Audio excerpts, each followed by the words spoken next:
In old river towns, you get a lot of the same kinds of stories about people who made their fortunes on the levee and then built their mansions up in the hills. Well, you see that really dramatically in places like Alton and Hannibal, but here in St. Louis, the geography is a little bit different. The rise out of the river more gentle, and then it gets flat to the west and to the north. But if you head south, as Patrick Murphy does tonight, you do find those dramatic bluffs.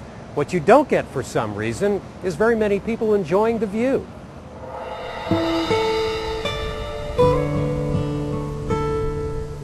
It's a place that offers one of the most spectacular views of the Mississippi River in the region, and yet many St. Louisans aren't aware of it.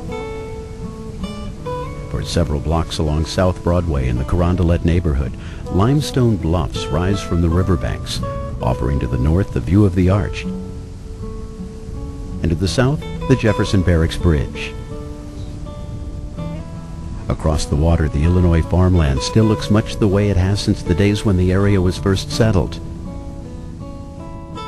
South Broadway has changed since the early days when French and German immigrants lived in the village of Carondelet. Today there are few remnants of its early history. The foundation of an old shot tower where ammunition was manufactured for Civil War battles, and a few old mansions from the days when wealthy St. Louisans built their homes on the crest of the bluffs. And there is the St. Louis Altenheim, that's German for old folks' home, a relatively new building erected on the site of a much older structure with deep roots in St. Louis history. The building was, prior to the time we purchased it, the Chateau Mansion. It was the Charles Chateau Mansion.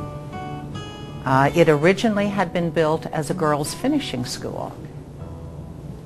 Then the Chateau family purchased it. The estate was called Pierremont at that time. We have a lot of our old records. We're very fortunate to have that, and from what we can tell from the old records, which are in German script, by the way, there were three women who got together and conceived of the idea. The idea was that it would be a place where people who didn't have children to take care of them could move in, and they would be taken care of for the rest of their lives. And so in 1902, the first residents moved in. There were 44 rooms for residents and 4 bathrooms, which wouldn't do too well today. The first residents were predominantly German. The basic requirements for acceptance were that they be at least 60 years old, in relatively good health, have lived in St. Louis 5 years or more, and able to pay a $200 fee.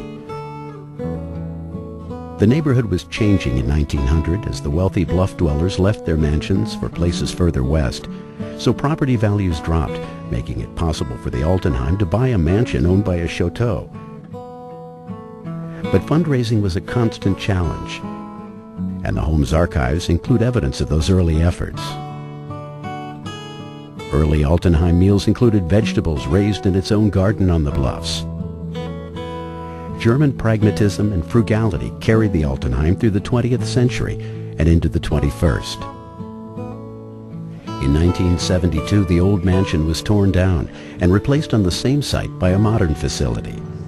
But the change was made in a way that maintained links with the past. Although the old mansion is gone, this room is created to look like a room in the old mansion. It was one of the 15 original rooms that were left from the mansion. The furniture in this room is mainly from the old mansion. The statuary is the same, and it gives us that feeling of continuity that's so important to the people who work here and live here.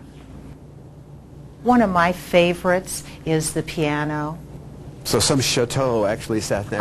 We must believe that that happened, or else they hired somebody for their parties. That's probably there. more We're likely, not quite actually. sure. And it's that sense of continuity with the past that makes this place special. In spite of a century of changes, the permanence of the bluffs and the view from their crest offers connections with times long gone. Today, this neighborhood is changing again as new developments provide homes for St. Louisans who choose to turn their attention back toward the river and appreciate its many faces. I love to go outside around 5:30 in the back and it's quiet. You feel like you're in the country. Of course, on the other side of the river, there's nothing but farmland. The river is quiet at that time. The barge traffic has died down.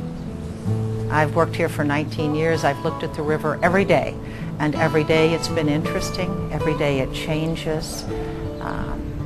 It's something that we cherish here.